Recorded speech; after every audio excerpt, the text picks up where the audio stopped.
thanks a lot for your interest in the new edition of the Fireside Talk run by MaCCI and EPOS. EPOS is a research center funded by the German Research Association between Bonn and Mannheim, and MaCCI is the Mannheim Center for Competition and Innovation. We're very happy to have Glory Liu with us. Glory is a political scientist working on things which hopefully are also of interest to economists. And particularly, there's one person economists claim to be their own, that's Adam Smith, and we will be talking about Glory's forthcoming book on Adam Smith. And this book has the title, Adam Smith's America, How a Scottish Philosopher Became an Icon of American Capitalism. And of course, we are not completely restricted to talk just what is in the book, but to have your thoughts a little bit around that. Before starting the conversation, I have just very few things to say about Glory. Of course, she can say more. So you hold a PhD in political science from Stanford, 2018. Then you were a postdoctoral researcher at Brown University, and now are a lecturer at Harvard, a lecturer in social studies. And so, of course, you are a political scientist, but you are interested in political economy, and that's also something hopefully many economists are interested in. Now, when I started looking a little bit at the book and what it's about, so the title is Adam Smith's America, and I thought more it might be actually America's Adam Smith. So it's a question about how Adam Smith has been read, understood, reinterpreted, and as you say, even weaponized for their own purposes. But then, as you nicely put, and I cite that as a start from your book, you say, well, the book's title hints at the ultimate irony in this story of Smith's reception, that Americans might be captive to the very ideas of an Adam Smith that they invented. So it is Adam Smith's America now. And so it's really great to talk to you. You're based in the US, and clearly the perception and reception in the America is important.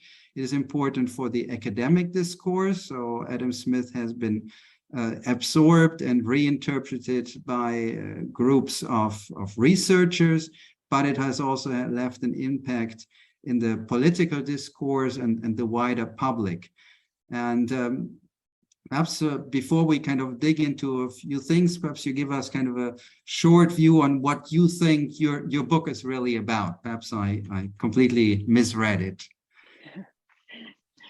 Yeah, thank you, Martin, for the invitation and for the really generous introduction. It's a real pleasure to be speaking here to a lot of black boxes with names on them in 2 dimensions, but I hope I'll have the chance to cross paths with many of you in 3 dimensions at some point. Before I actually talk about what I wrote the book about and what I think the book claims, I thought I'd do a little audience participation here. So how many of you have read The Wealth of Nations or parts of The Wealth of Nations? You can indicate by some kind of reaction button, if it's the little hand or a happy face. Okay, yeah, so I'm seeing lots of quite a few thumbs, quite a few hands. I'll give it give it a couple seconds here for people to react. All right, so I'm seeing 131 participants in this room. We've got anywhere between probably a dozen or so people who've read parts of The Wealth of Nations. Okay, so for those of you who have or haven't read The Wealth of Nations, you probably have heard the name Adam Smith. If you want to drop into the chat a couple of words or a couple of ideas that come to mind when you hear the name Adam Smith, I'll just keep an eye on the chat here. Words or phrases or ideas that come to mind when you hear the name Adam Smith. Pin Factory, Founding Father, yes. Moral sentiments, oh, a nice surprising one. Theory of moral sentiments, that's nice. The invisible hand of the market. Absolutely, yes. Division of labor. Great. Liberalism. Pre-industrial markets. David Hume, yes, Smith's best friend and one of his closest intellectual companions and biggest influences in his life. Equilibrium. Yes, Smith has a really interesting idea of equilibrium as a kind of general tendency towards something kind of a stable complexity of production. Absolutely. These are all really good examples. I'm just going to kind of press on. How many of you, again, with some kind of reaction button, have read The Theory of Moral Sentiments or know of The Theory of Moral Sentiments? I saw a couple in the chat.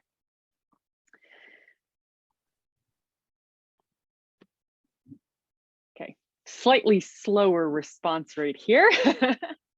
I'm not surprised. Great. Okay, so this is having talked to many economists and encountered many economists and having formally taken a lot of econ classes in my life, I'm not surprised that there is more association with Adam Smith and economics and the wealth of nations and concepts associated with economics, like the division of labor, the complexity of production, the pin factory, equilibrium, the invisible hand, self-interest. Those all came up in the chat. And slightly less association with his first book, The Theory of Moral Sentiments, published in 1759. Now, I started writing this book because, as Martin alluded to, I'm trained as a political theorist and intellectual historian, but in a political science department. And my first encounters with Adam Smith, probably like many of you, were in econ classes. The founder of economics, the founder of free market economics, often associated with a kind of free market capitalism. You learn about the invisible hand, which stands for the kind of miracle of the market as being the most efficient allocator of goods. And that self-interest is the founding assumption about what motivates human behavior. That's the version of Adam Smith that you get in most introductory econ classes. Now, as I became a political theorist and started studying the history of political thought, I encountered the theory of moral sentiments. And of course, a lot of the revisionist scholarship that says that Smith is actually this Enlightenment moral philosopher whose ideas are so complex and rich, that he was a champion of the market mechanism as a means of achieving justice in a new form of society, that he in fact cared deeply about the poor and about inequality, and that in fact he had very complex ideas about the forms of government that made certain forms of commercial society better or worse, that certain political arrangements could enhance or exacerbate the kind of state capture by the merchant class. Now, this was all news to me. And as I kind of ascended my, ascended in my intellectual journey, I kept wondering, why do we still have this dominant image of Smith as the founder of capitalism or as the kind of father of a very free market economy, when we know as scholars that Smith is much more complex than just being the father of economics? So that was the starting point for this book. Again, as Martin emphasized, my perspective is that of an American historian, American intellectual historian. I was particularly interested in why Smith was such a popular person, and that his texts were so popular throughout American history. Why did Americans find it useful or productive to return to this book over and over again to help them understand their contemporary political, social, and economic predicaments? So the book starts in the 18th century with the publication of Smith's works, The Theory of Moral Sentiments in 1759, The Wealth of Nations in 1776. and looks at how they were initially received and used among the founding fathers, these statesmen who wanted to figure out enlightened ways of understanding national wealth and how to best manage a fledgling nation that was still grappling with independence politically and economically. Then it looks ahead to the 19th century, to the formation of academic political economy as a discipline that was dedicated to the scientific understanding of national wealth, and the evolution of that discipline, and how academic political economists constantly reconfigured or negotiated their relationship with the past of political economy. That is, how they saw themselves as either inheritors of Smith's legacy and the kind of science he supposedly founded, and also his political commitments, especially with free trade. Of course, the major turning point is in the 20th century with the very now famous or now infamous, depending on your views, Chicago School of Economics after the Great Depression, where a group of intellectuals, as part of a kind of more global intellectual network, wanted to resuscitate the principles of economic liberalism. And they used Smith as their guide and also as their mascot, so to speak, to kind of reclaim certain principles of liberalism that they felt needed to be resuscitated after the Great Depression and also in the wake of the Cold War. And then the book ends with some reflections on what it means today to be contesting Smith's politics and his moral philosophy alongside the economic principles that he supposedly gave the world. So that's the book in a nutshell.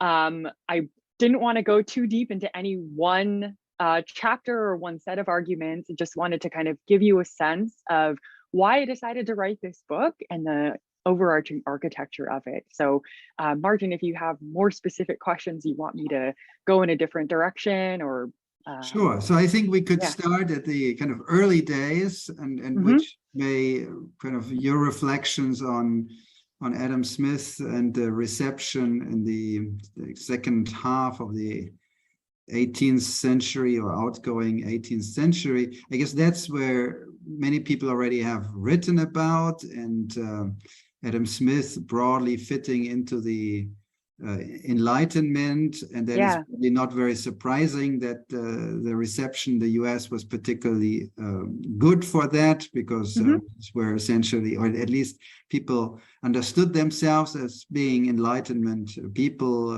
with Jefferson and others. And in a way, it's also kind of an interesting coincidence that The Wealth of Nations was published in the same year as the Declaration of Independence. Yeah. So in some sense, things have been moving, and it has been said that in a way the US is kind of the best place to make the ideas of Adam Smith alive. So perhaps this kind of it goes in both directions. So there was a fertile ground for reception, but in a way this was also anticipated by Adam Smith in the way he thought about, well, at that point it wasn't the US, it was initially the colonies, but compared to the motherland. Is that also what is your view on the, so perhaps you could add a little bit on more on the US reception, where there was something special? Was it more the early book? When did the Wealth of Nations actually make it into the thinking of the say founding fathers and the environment around them? Yeah, so I want to first start with a kind of misperception of the Wealth of Nations and the happy coincidence that this great book and the American Revolution happened in 1776, and kind of therefore America is the land of Adam Smith. It's this very kind of heroic, triumphant story about how America was really realized the principles of Adam Smith, and that Smith somehow kind of predicted the American Revolution. I sort of push back on that narrative of like the wealth of nations being this like intellectual shot heard around the world that coincided with the American Revolution. At the same time, you're absolutely right, Martin, in saying that the US was, or again, the colonies, and later the United States of America, was a particularly fertile area for receiving and negotiating the ideas of the wealth of nations. Why? Well, there are a couple of features that we have to keep in mind. One is certainly this idea of enlightened ways of thinking. There's not kind of a single enlightenment, but there's certainly an intellectual sensibility that among the elite statesmen, Jefferson, Madison, John Adams, Alexander Hamilton, there's a certain orientation to thinking about national politics and the national economy, even though they didn't use the word national economy at the time, right? They're thinking about how to manage the nation's industry. How do we maintain economic independence? How do we not be predated on by Great Britain after declaring political independence for her, right? How do we survive as a nation? And there are enlightened ways of thinking about this. Smith's book, The Wealth of Nations, is seen as kind of the archetype of an enlightened way of thinking about managing national wealth and understanding the forces of production that make nations wealthy and happy. And political economy at the time is seen as a branch of politics. It's a branch of statesmanship.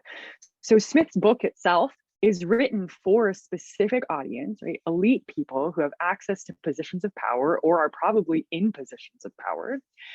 And he's writing with their kind of problems in mind, right? How do you negotiate national defense and the support of fledgling industries?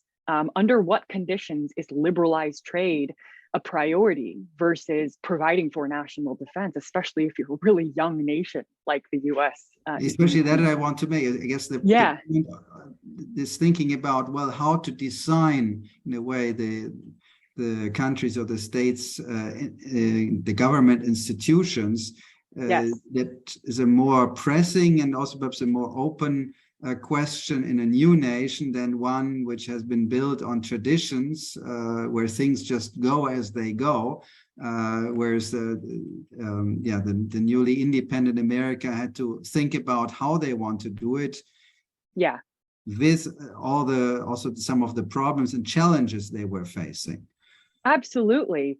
And because Smith is reflecting on exactly those questions in his time, and the US is living through those questions, Smith is a particularly fertile resource, useful resource for helping statesmen think through those questions. So Alexander Hamilton quite literally just cribs from The Wealth of Nations when he's writing his report on manufactures in the 1790s in order to make the case for a very active federal government in supporting fledgling industries.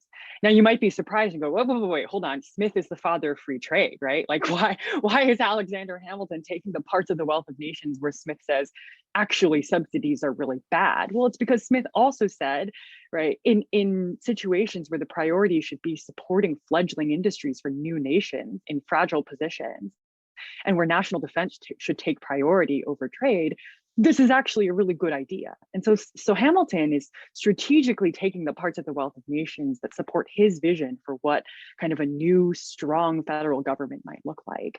And you see that pattern happening across other elite statesmen as well.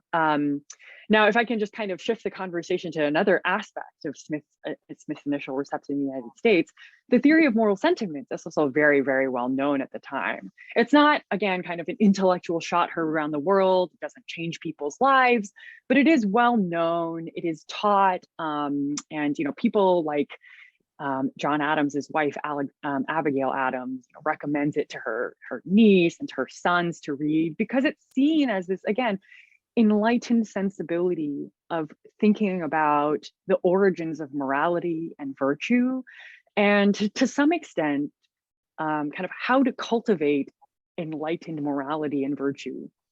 And so the theory of moral sentiments, again, is seen as a useful resource for reflecting on modes of living and ways of thinking, even if it doesn't become this kind of politically charged text as The Wealth of Nations would later become.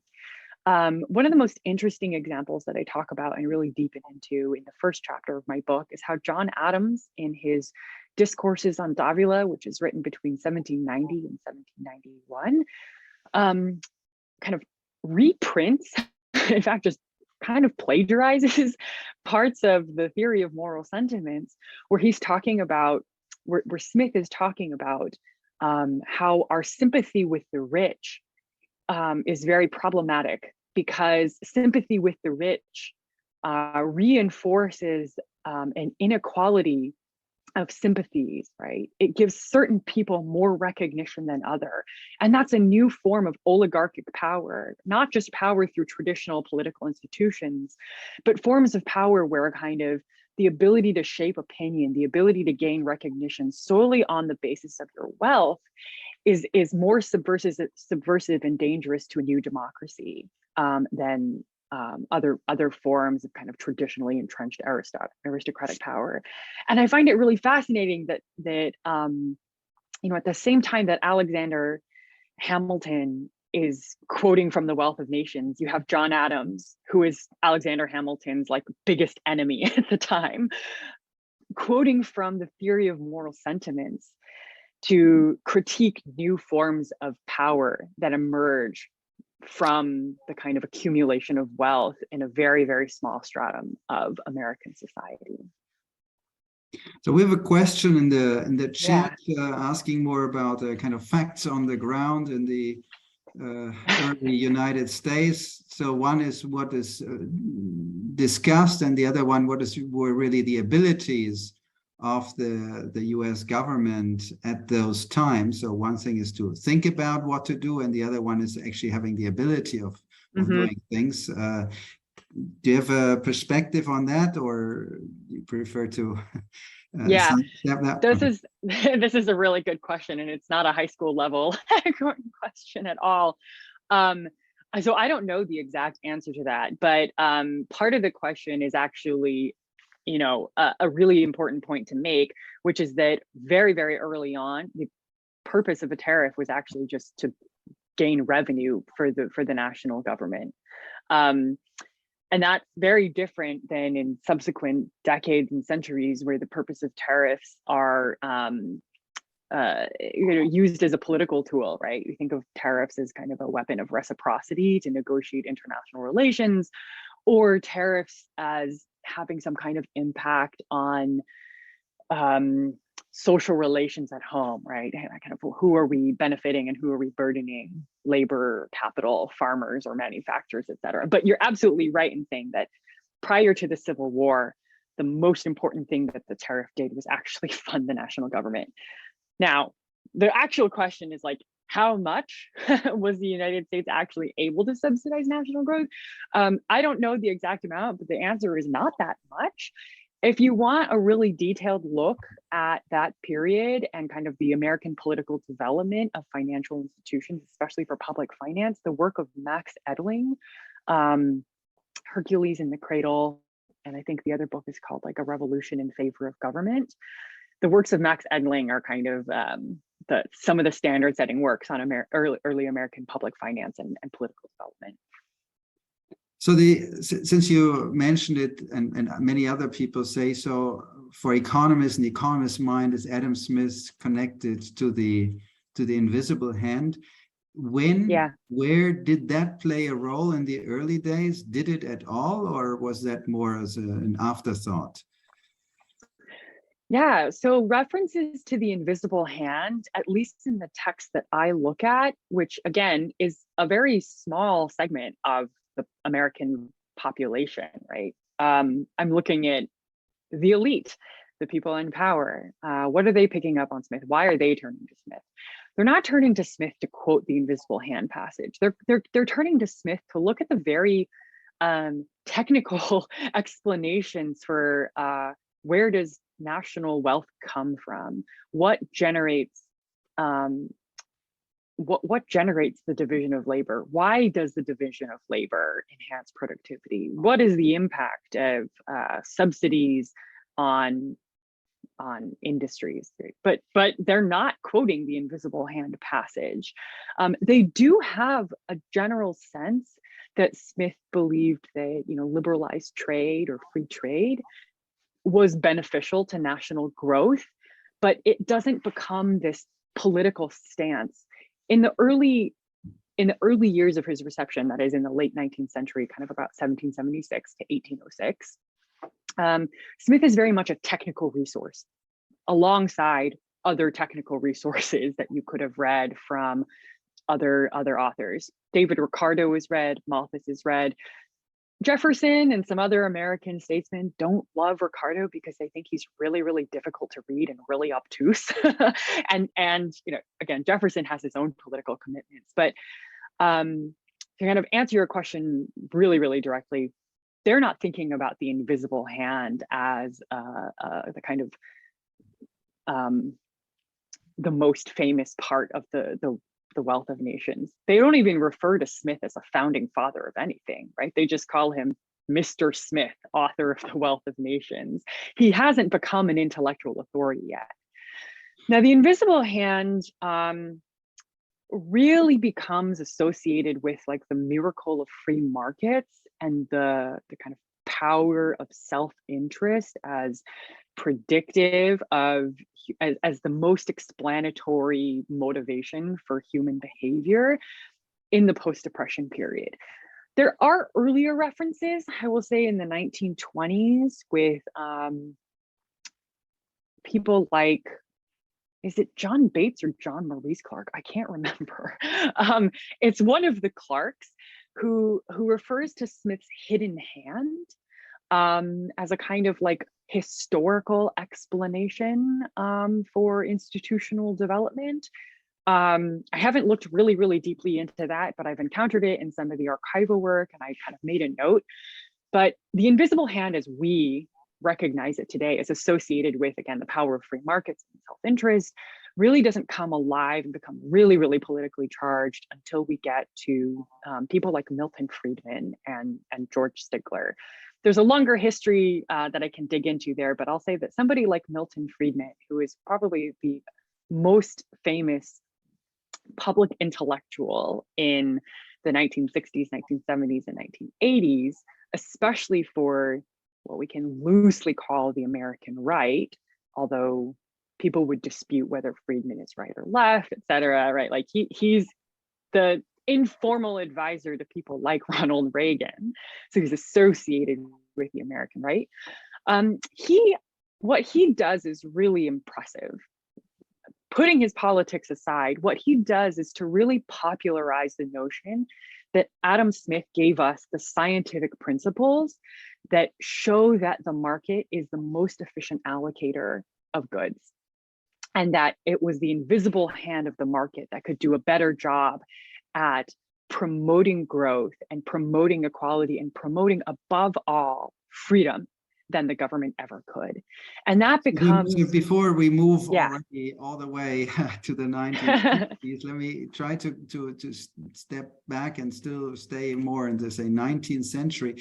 Also wondering, in some sense, the role of government was initially much more limited. It's also so some of the discussion on the, say, regulatory actions, this was together and probably before the Depression, but it's kind of early 20th century phenomenon. So in that sense, perhaps it wasn't much used because there was more of a consensus, not that it's what is wanted, but the facts on the ground were simply that the government was simply not that invasive to start with. So in a way, if you think about the early 19th century, the US was still a place where government control was very limited. It was a little bit law and order. It was a little bit of taxes. It was like taxes in the post office.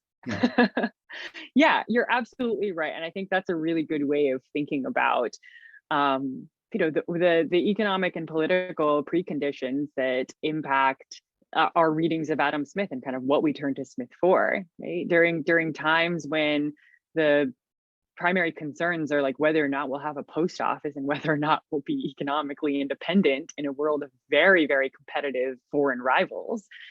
People aren't really looking for the invisible hand as a kind of trope to represent the invasiveness of government into private economic affairs. They're looking to the parts of Wealth of Nations where Smith is kind of talking about things like defense and just like the forces of economic growth.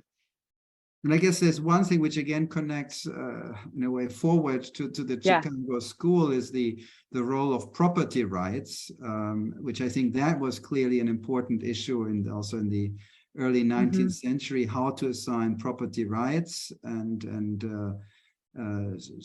I guess so that's one direction. But another thing I want to ask first, though, is which goes also to the time all the way back to the founding fathers, is that Adam Smith was clear that he against slavery, the abolition of slavery.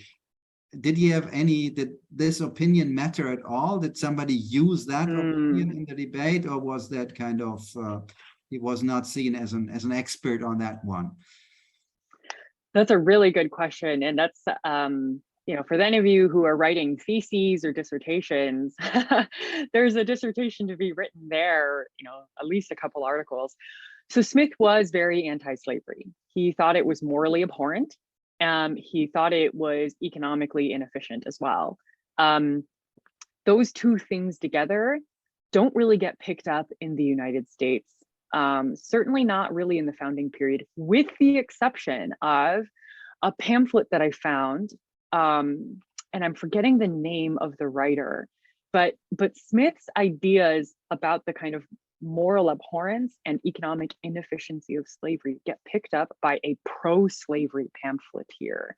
And he actually uses that to kind of launch a counterattack, right? So it's somebody using Smith's anti-slavery ideas in order to kind of launch a more pro-slavery stance in America that gets circulated, I want to say in Philadelphia. Don't quote me on that. I realize I'm being recorded right now, but if you're interested, you can email me and I will dig up the information. So, to the extent that Smith's views on slavery get picked up, I don't cover that a whole lot in the founding period. But there is some kind of pro-slavery conversation happening with Smith's anti-slavery views in a very limited circle. If I can just push a little bit further forward to the early, antebellum America prior to the Civil War, the conversation around slavery is very interesting because people know how polarizing, how potentially violent, and how much of a lightning rod that subject is. So in Congress, there are actually gag rules placed on the discussion of slavery for a short period of time in the 1840s, I believe. So people are literally silenced from talking about slavery and anti-slavery bills or any kind of effort in Congress for a while because it is so it's so polarizing, right? It's so polemical.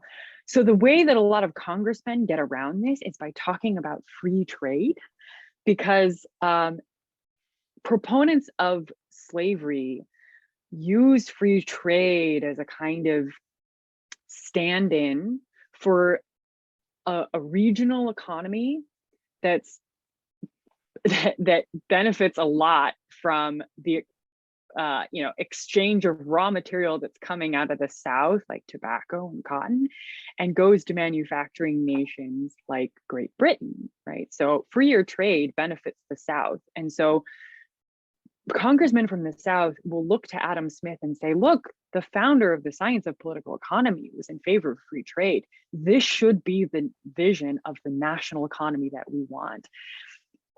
Anti-slavery, or even people who aren't necessarily abolitionists, but are more pro-tariff, immediately recognize that conversation, that way of talking about the science of political economy, as a way of occluding discussion of slavery, but nevertheless supporting a vision of the national economy that necessarily relies on slave labor. So that's an interesting way in which people talk about slavery without talking about slavery. So then let me get back to the other buzzword I was mentioning, property rights. Yeah. Adam Smith. Yeah. How is there, has this been a relevant in the discussion, say in the 19th century? I'm thinking through because so like yes and no, and it depends on which part of the 19th century you're talking about. You know, Smith is a proponent of private property rights to the extent that he believes that one of the primary roles of the state is to secure property rights through the rule of law, which he thinks is one of the most important institutional arrangements that guarantees security, security from both external threats and internal threats. And among those internal threats are the kind of violent domination of one group of people over another, right? Whether it's one class of people over another, or simply the, you know, people in power who have access to a lot of money and guns over the people who don't have a lot of money and guns, right? So property rights are part of the larger institutional arrangement that Smith thinks is really, really important for guaranteeing security from domination, among many other things. I don't focus a lot on kind of the importance of private property rights in my work, but there is an interesting point in the late 19th century where people rediscover Smith's lectures on jurisprudence, which is where Smith talks about the origins of law and government. And this doesn't get picked up a lot in the United States, right? I don't know how many of you have read the lectures on jurisprudence or know that it exists, but the lectures on jurisprudence are the surviving remnants we have. They're student notes that were taken in Smith's lectures delivered in 1762 and 1763, 1767 and 1766 to 1767. Smith had planned a whole separate book on the origins and evolution of law and government, and he never finished it. Anything he had written, he had burned before he died in 1790. So this is like the Smith scholar and historian's worst nightmare, right? Where you have a thinker who's like, I planned all this great work and now I'm gonna burn it all. And everybody just wonders what was in there. The lectures on jurisprudence are the like surviving fragments, although they're not fragmentary, right? They're the little clues on what Smith might have thought about the importance, not just the importance, but his kind of theory of law and government. Anyway, where I was going with that, in the late 19th century, in 1895, the first set of lecture notes are discovered. And in America, there is some discussion about the importance of the lectures, especially their kind of what Smith had to say about things like property rights, law, government, where they come from and why they're important. But what's interesting is that the initial conversation is not so much about Smith's own views about property rights, about law, and about government, but what the lectures do to reinforce the novelty of the wealth of nations. So the initial reception of those lectures, especially in England and to some extent in America, is about, oh, look, Smith was a really novel thinker. These lectures show kind of how early Smith had worked out some of the ideas of the wealth of nations. So you know, even his political theory, even his kind of legal theory is kind of read instrumentally to support his economics, with the exception of one person I encounter in my work is this man named William Caldwell, who writes about the novelty of Smith's theory of law and government. And that's a kind of, you know, extended footnote that I won't talk about. It doesn't really answer your question, Martin, mostly because I don't write about the reception of Smith's, you know, views on property rights. But you know, I think that that's also indicative of like the way in which we've read Smith and missed out on what interesting things he has to say. So you mentioned that mostly Adam Smith, the reception of it, at least the reading works, or at least kind of perhaps one step further, reading about people who were digesting Smith is kind of an elite phenomenon. So how broad is that elite? So it's clearly happening in academic circles. You mentioned also, at least among the founding fathers and in the in Congress, people were at least familiar with some of his ideas. How far did it go? So did the early newspapers talk about it? So was there a curriculum that, I don't know, perhaps at some point it's in schooling where some ideas picked up?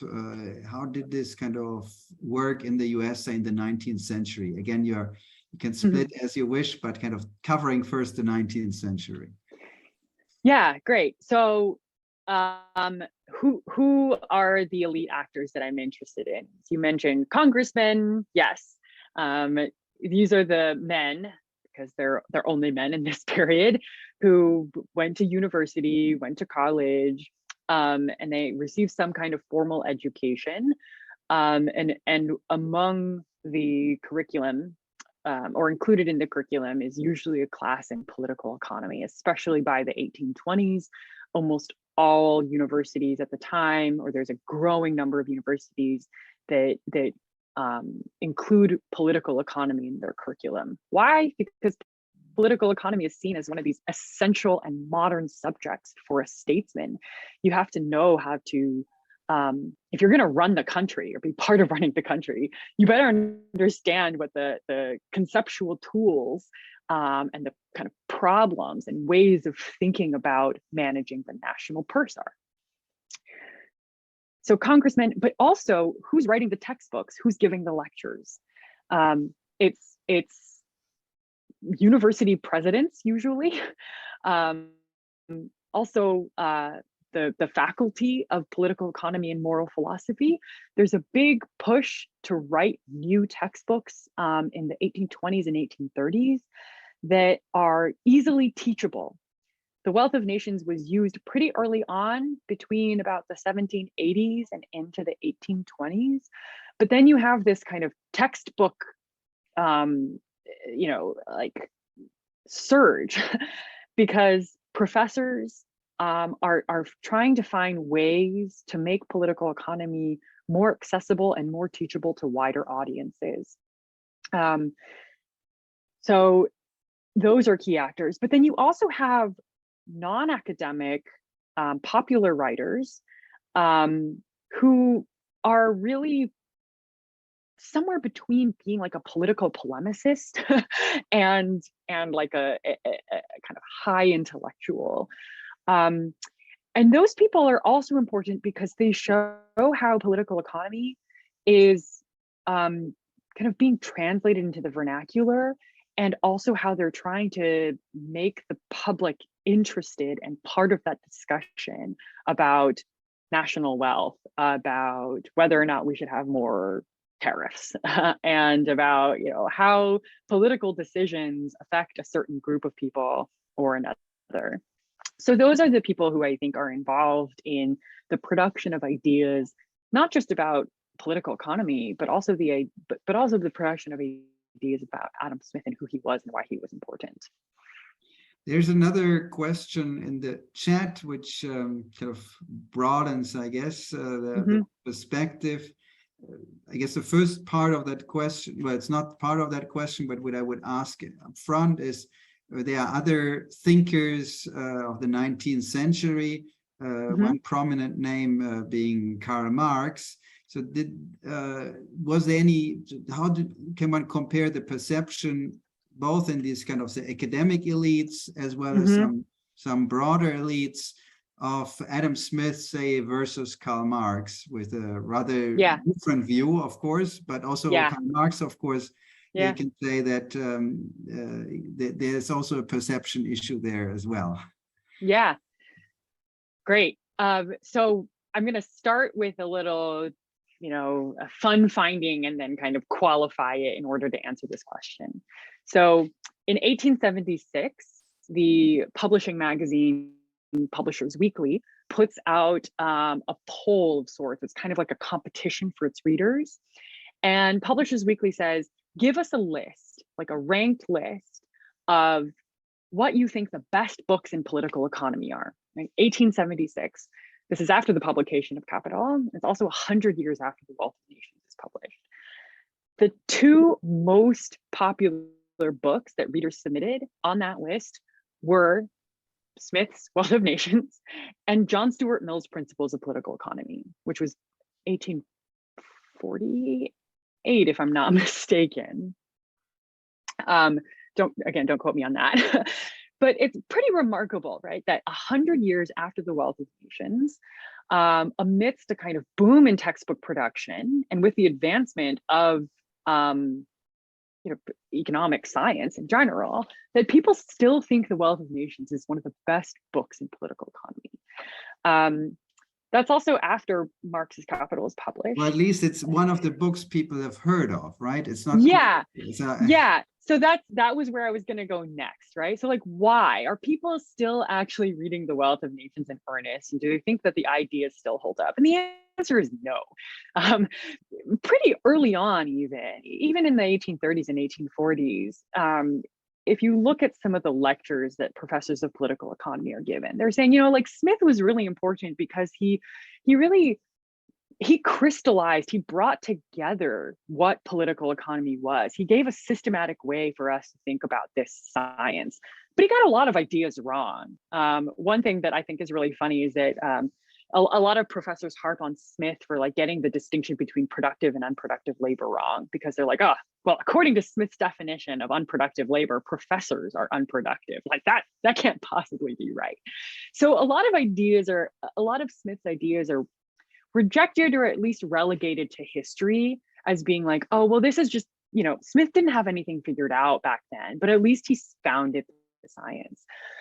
So I think what we're seeing in the late 1800s is kind of like a halo effect, right? It's a book that people have heard about. They know Smith has kind of an intellectual authority because he gave form to the discipline, but he didn't necessarily have the right ideas.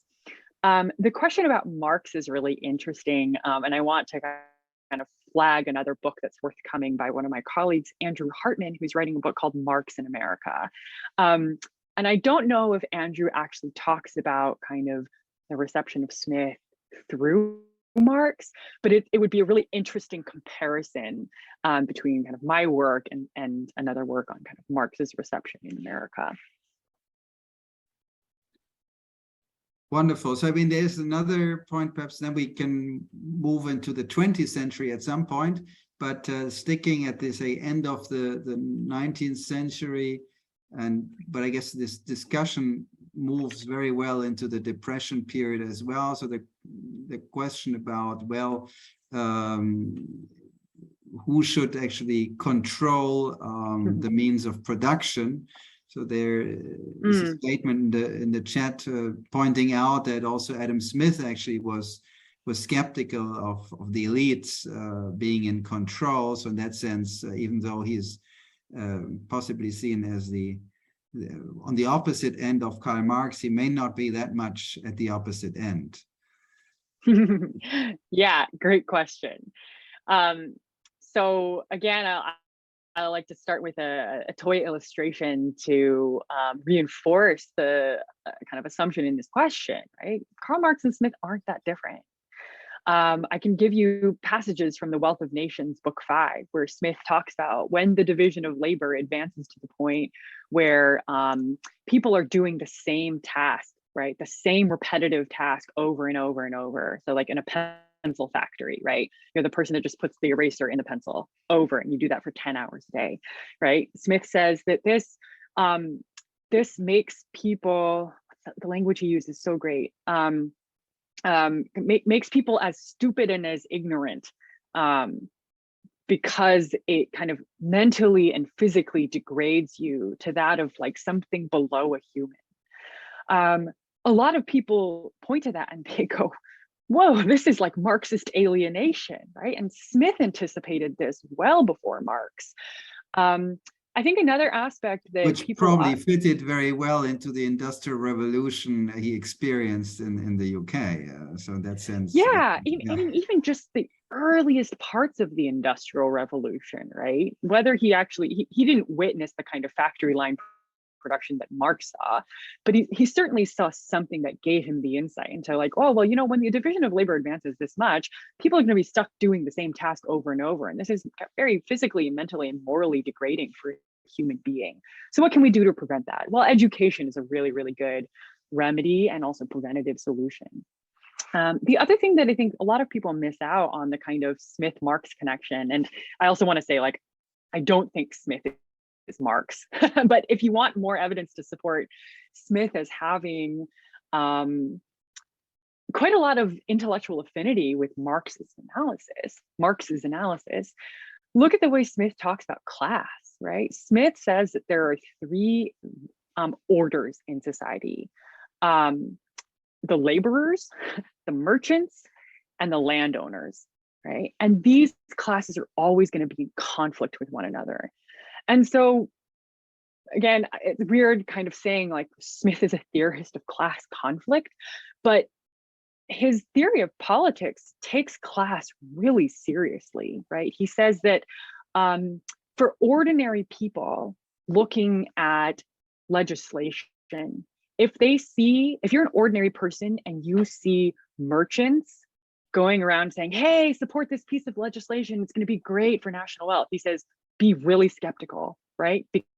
Because it is the class of merchants who are really good at knowing their own individual interests, but also good at kind of like deceiving deceiving other people about what's in the public interest, right? So first thing that should tip you off is if the merchant class is kind of going around like advertising a new piece of legislation, you should be very skeptical. And that, I think, importance of class in understanding the foundations of politics and understanding the foundations of political economy is super important for Smith. So there's more question. I think we could stay in this discussion, or let me try to kind of jump first to the 21st century before getting back perhaps to something what was happening in the 20th century. So if you look at Adam Smith's importance and relevance in today's America, in terms of, say, curriculum, well, so it is used in econ courses.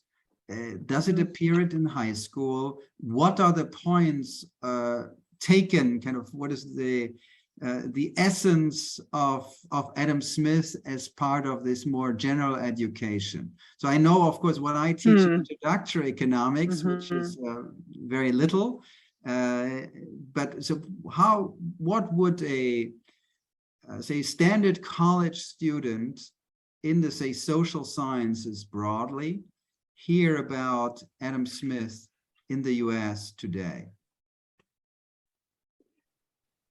Great question. My answer is going to be pretty limited based on my personal experience and also a little bit of, very, very rough indicators, like things like course syllabi, the number of times that the Wealth of Nations appears on course syllabi according to data collected by something like the Open Syllabus Project, which collects syllabi from across college campuses in the US and then tabulates, right, how many times does this text appear on a syllabus? So the last I checked, the Open Syllabus Project, the Wealth of Nations was the 44th most assigned book on college syllabi. That's pretty remarkable. It's above the Iliad, for example. It's above John Rawls's Theory of Justice. And it's disproportionately appearing on syllabi related to economics. Again, I don't know the breakdown of what kind of economics courses those are. Is it like Econ 1? Is it a history of economic thought course? I don't know. I think there's probably some more fine-grained analysis that needs to be done there. By comparison, the theory of moral sentiments is like hundreds of spots below that. So I think, again, very, very rough indicator from one kind of data collection site called the Open Syllabus Project that just looks at what books are being assigned and where and frequency. I think that's pretty indicative though. I don't know how that filters down into kind of the secondary education in high school. Just from personal experience, I encountered Adam Smith in a history of European history course. And again, it's kind of a passing mention about the Scottish Enlightenment, the importance of the Scottish Enlightenment and intellectual flourishing in the 18th century, but also the kind of foreshadowing of the Industrial Revolution. Smith, you get the Invisible Hand, the Wealth of Nations, maybe a passing mention to the theory of moral sentiments and its place in the kind of intellectual development, but nothing more than that. I can tell you how I teach Smith at Harvard. So I teach in an interdisciplinary social sciences program called Social Studies. And what we do in the introductory level, and it's not an introductory level course, it's an introduction to social and political theory that students in their second year have to take if they want to be in this, we call them here concentrations. In other universities, they call them majors. Now this year, I have the Herculean task of giving a lecture on both the theory of moral sentiments and the wealth of nations in about 1 hour.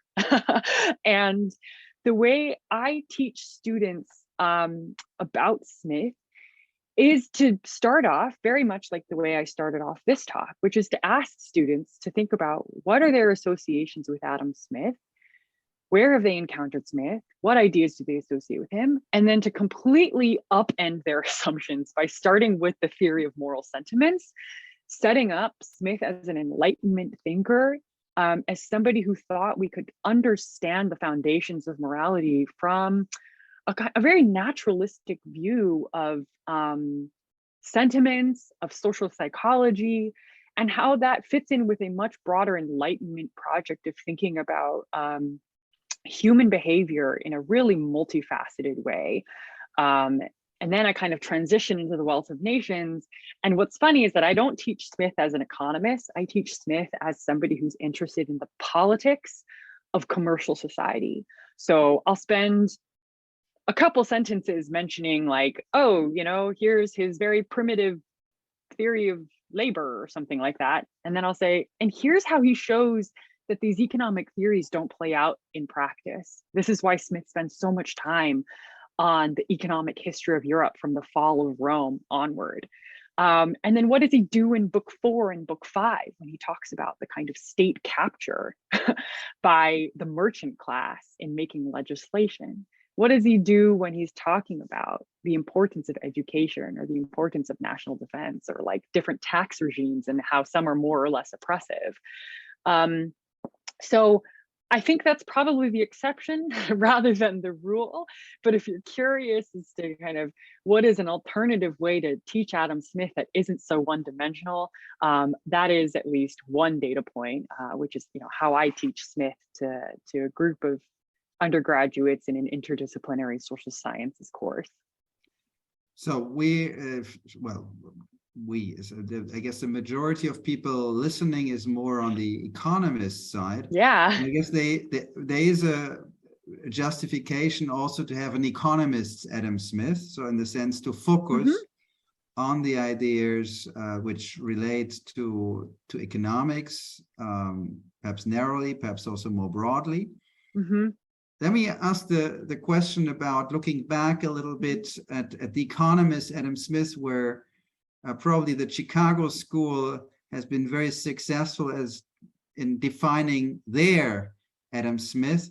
Yes. For those of us who are not that familiar, how would you summarize the Chicago School thinking, or what makes it Chicago School, apart from the fact that most of those people were actually physically based in Chicago? Yeah. The Chicago School Smith is one version of a very economisty Smith. And I think the reason why I focus so much on the Chicago School is not only because it's the most recognizable version of Adam Smith, I think in the popular imagination, but because they were so successful at propounding that version of Smith. And that has a lot to do with the fact that you have figures like Milton Friedman, who were not only award-winning economists, but public figures as well. So what is the Chicago Smith? The Chicago Smith is a version of Adam Smith that reduces Smith's contributions to the explanatory power of rational self-interest as the kind of most important feature of human behavior. And the subsequent theory that markets, especially free markets, are the most efficient allocators of goods.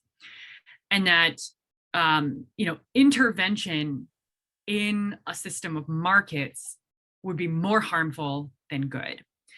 There's a political argument, and this is really pushed by somebody like Milton Friedman, which is to say, it's not just the kind of scientific theory of self-interest and the price mechanism and free markets, but also the fact that markets and the price mechanism enshrine freedom. They enshrine individual freedom, right? They are expressions of choice, of individuality, and freedom from tyranny, especially freedom from the tyranny of government.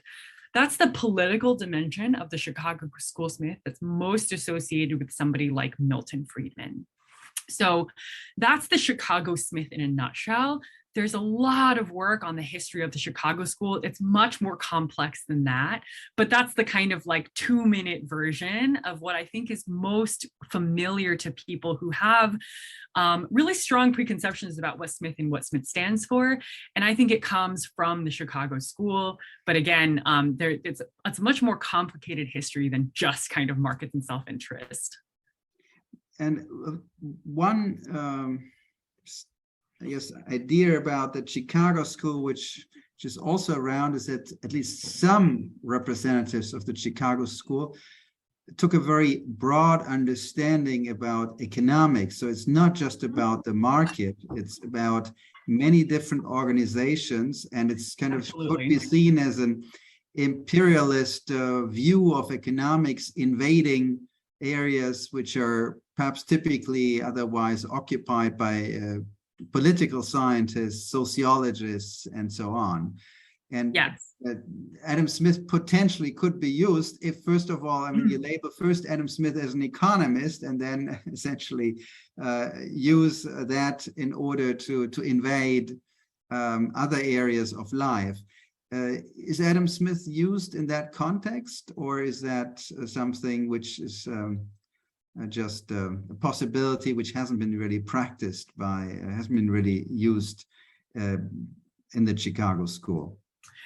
So I would say that it's not really used around the Chicago School, at least in the historical Chicago School that I look at, which goes from about 1927 to 1980.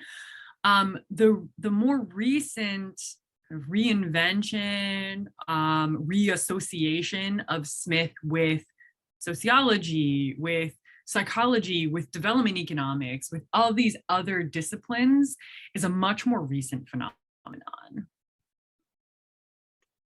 Well, I mean, we do have, as a, I guess, prime representative, Gary Becker in Chicago, who has been kind of, well, invading is one way of putting it.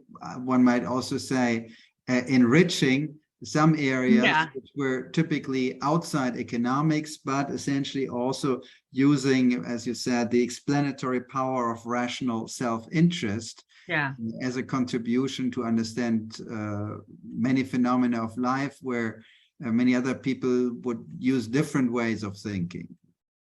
Yeah, so that's one of the positions, or I would say one of the biggest criticisms of the Chicago School is that they really started the kind of economics imperialism, the taking over of adjacent fields and using tools of economic analysis to explain phenomena and to kind of colonize other fields. Right, that economics imperialism is one of the things that critics get like very angry about. I don't go so far in my book to outright criticize them. I just try to explain why this was a phenomenon in the period in which they were writing. But you're absolutely right that somebody like Gary Becker, but in my book I talk about George Stigler, who was a colleague of Milton Friedman, also Nobel laureate, who said, with regards to reading Smith, like, look, self-interest, like, most of the time will win, right? In terms of like what other human motivations are out there, what other human motivations might explain human behavior. Sure, there might be altruism. Sure, there might be other regarding interests, but for the most part, self-interest will always win. And that he also thought that the theory of moral sentiments had nothing to do with the wealth of nations. And so Stigler kind of like reinforces this divide between economics and all the other fields, and took economics to be like the theory of everything. I guess one of the, so you mentioned there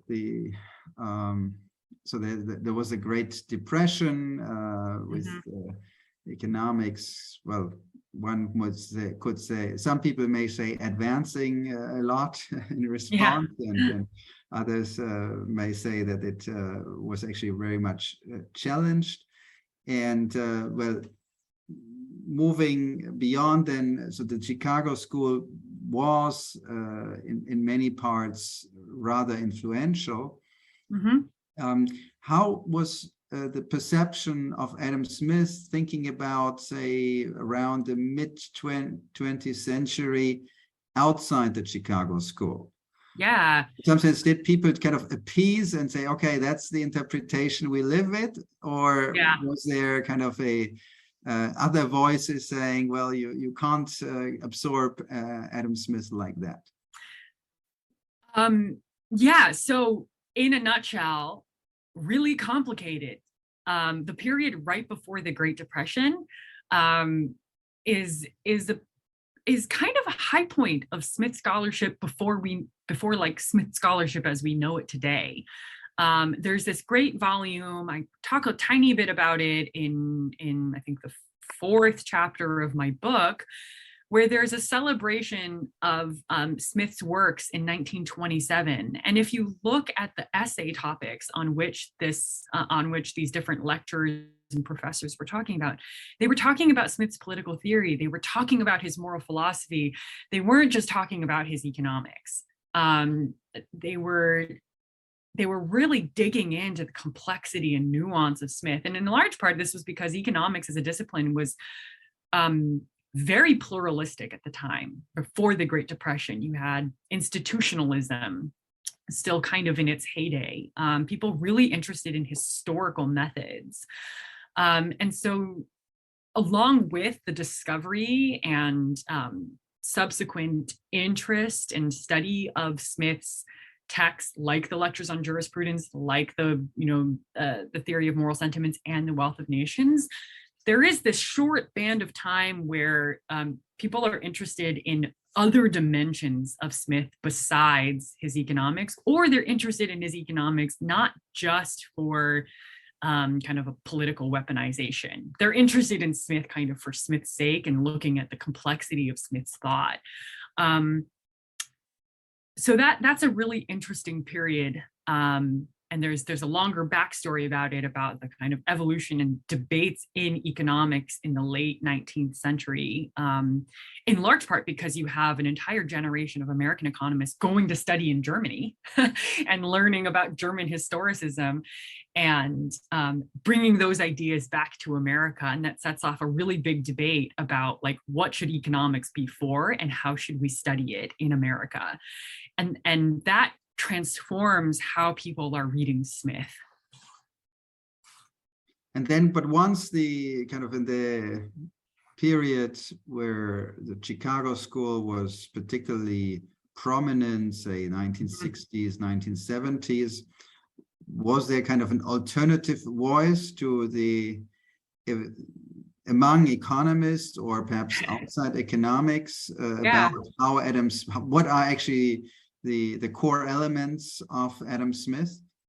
Yes, absolutely. At the same time that Milton Friedman's on, TV programs talking about free to choose and the power of the market in the invisible hand, you have the beginnings of really, really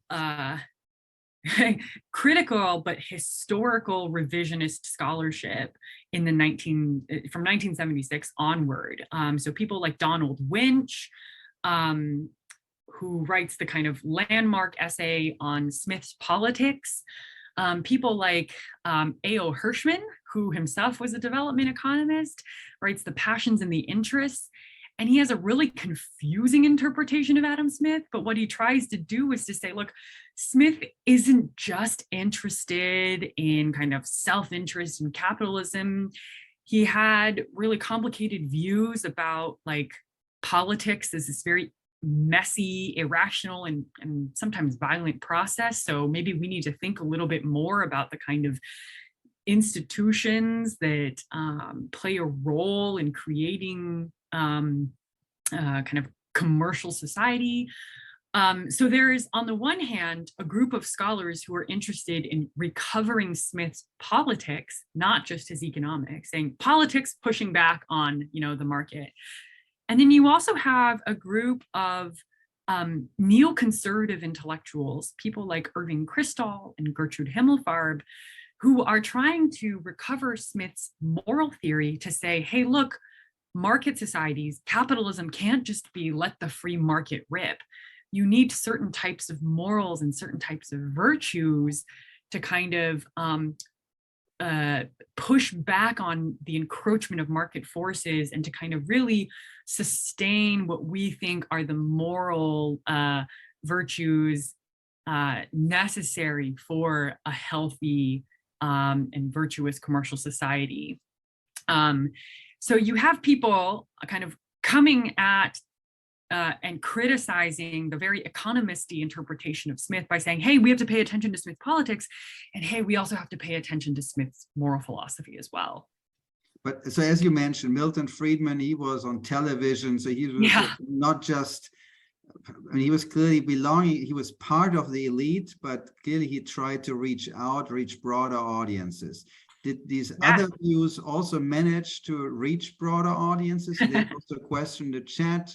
Is there any kind of use of Adam Smith in the civil rights movement, or in some sense was the Chicago School uniquely able to use Adam Smith to reach out to broader audiences?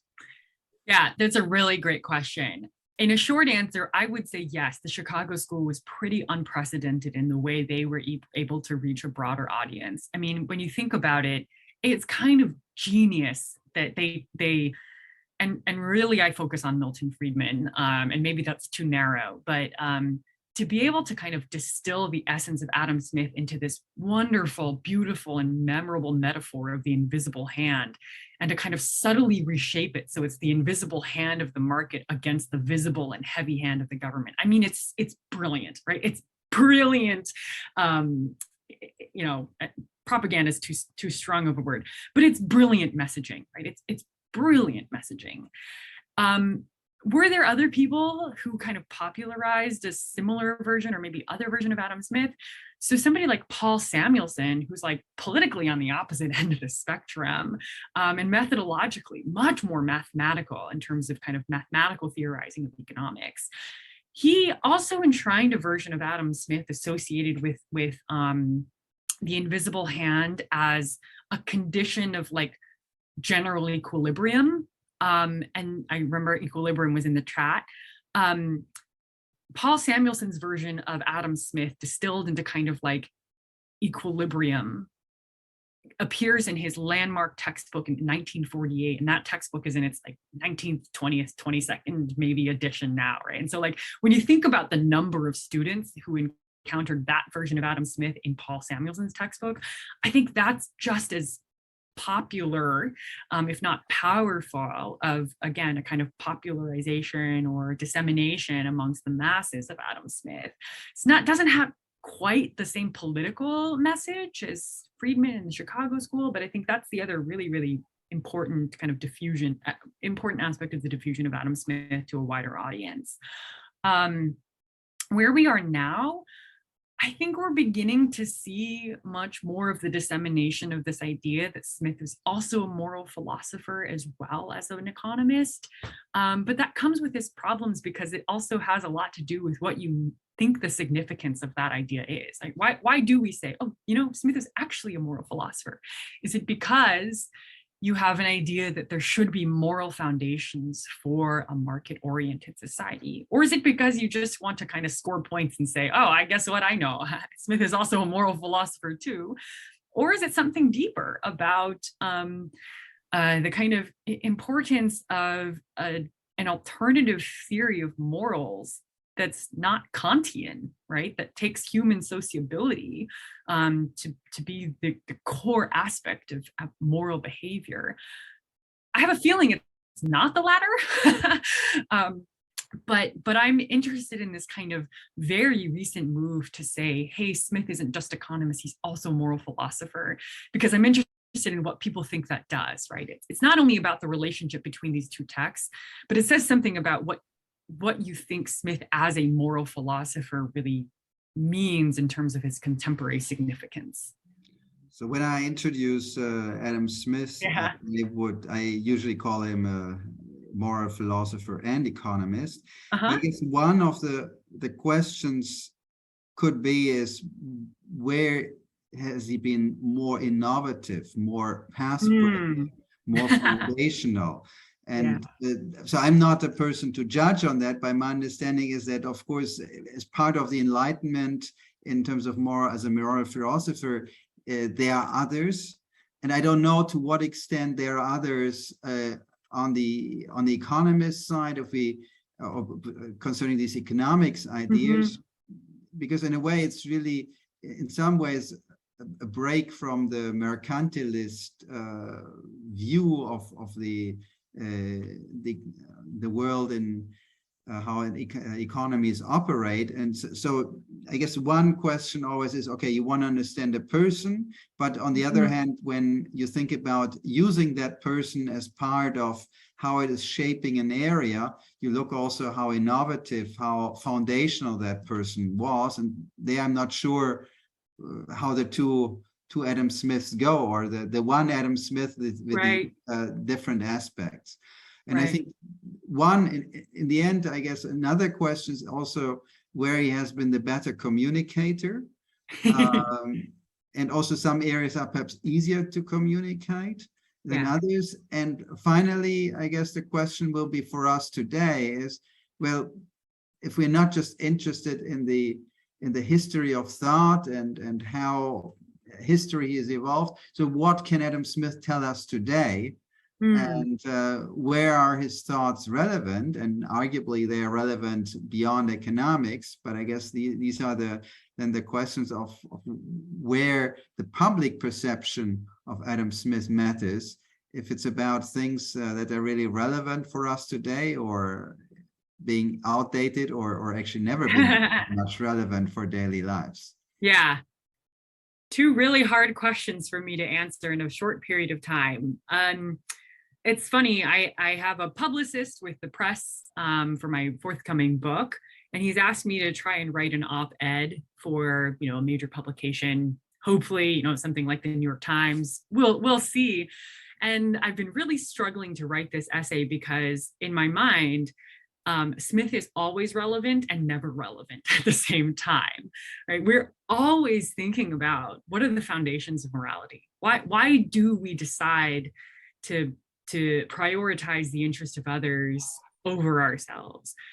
Questions of political economy are always relevant, right? What are the sources of national wealth? How do we think about the distinction between productive and unproductive labor?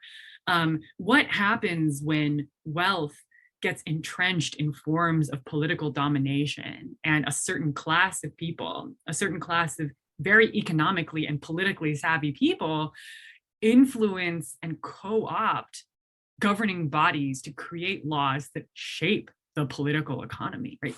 those are questions that Smith tried to answer and explain. Now, his answers were ones that were bound by his context in the 18th century, but we still can learn a lot from Smith, because even if he doesn't give us the answers for our contemporary problems, I think he gives us a way of seeing, right? He gives us a different way of thinking about these questions. So I think it'd be kind of misguided for us to be like, oh, you know what, inequality is a problem today. Let's look to Adam Smith for an answer. But what is useful is to say, why is inequality a problem? What forms of inequality are problems? And what are the different kind of moral or political objections to inequality? Smith actually has some really interesting ways of thinking about that. So if you like many scholars today, look to the theory of moral sentiments and they go, why does Smith say that our admiration of the wealthy and our negligence of the poor is the greatest and most universal corruption of our moral sentiments? What is he saying there, right? Like, why might our unequal attention to and recognition of the rich and poor be a form of moral corruption? What does that say about inequality? Or you might look to the Wealth of Nations and look at how, say, classes of economically advantaged people, the merchants, find ways to kind of collude with and capture state power and pass legislation in their favor that promotes private interests over public interests, right? That's another form of inequality. Which one you think is more or less important or relevant, that's not for Smith to say, and it's also not for me to say, but I think that when we broaden our horizons about what Smith could show us, rather than giving us answers and kind of just using him as an intellectual authority, but seeing that, like, oh, a problem like inequality, there's a moral dimension to it. There's a way that Smith thinks through this problem. Well, there's also a political dimension to this problem, and Smith thought through it in this way. How might we kind of transfer his way of thinking to what we're going through right now? So I think that seeing Smith as offering different ways of thinking and offering different forms of reasoning and different conceptual tools can still be really illuminating, even in the 21st century. Wonderful. So I guess the message is it is still useful to think about or read and what Adam Smith says, and also to follow in a way the discussion around it. We are kind of getting close to the end of this conversation. Okay, so we have seen that Adam Smith, it's interesting to look at how the US has been developing, how intellectual debate in the US developed. Now, the last question to you is, for an audience of economists, why or who or when should we read actually your book, which is coming out at Princeton University Press? Right. So you should read my book because I think it's really important to understand the history of your discipline. I think it's important to realize kind of where the power of economics comes from, and why that power is so important. Elizabeth Pott-Berman, who also wrote a book that came out with Princeton University Press recently, calls it the economic style of reasoning, right? Why has this language of economics become so influential? She has one part of the story, and my part of the story is, why is the language of economics, why is this style of reasoning, why does it rely on kind of a relationship with the past, a relationship with how they see it themselves as extending, critiquing, reinventing something that Adam Smith did more than 200 years ago. And I think you'll learn a lot about not only just the history of the discipline for history's sake, but also the privileges of power and where that power comes from, and the lost possibilities of thinking in ways that seem very distant to us. Thank you very much for these, for the whole conversation, also for these very nice closing words. We're finishing now our fireside talk. not much fire, but very nice chat. I hope that all the participants enjoyed it. This event is run by MaCCI, the Mannheim Center for Competition Innovation, and EPOS, the research center hosted or being at the University of Mannheim and the University of Bonn. Thank you very much for everybody participating, and good day to everybody. Thank you, everybody. Thanks for the great chat and the great questions.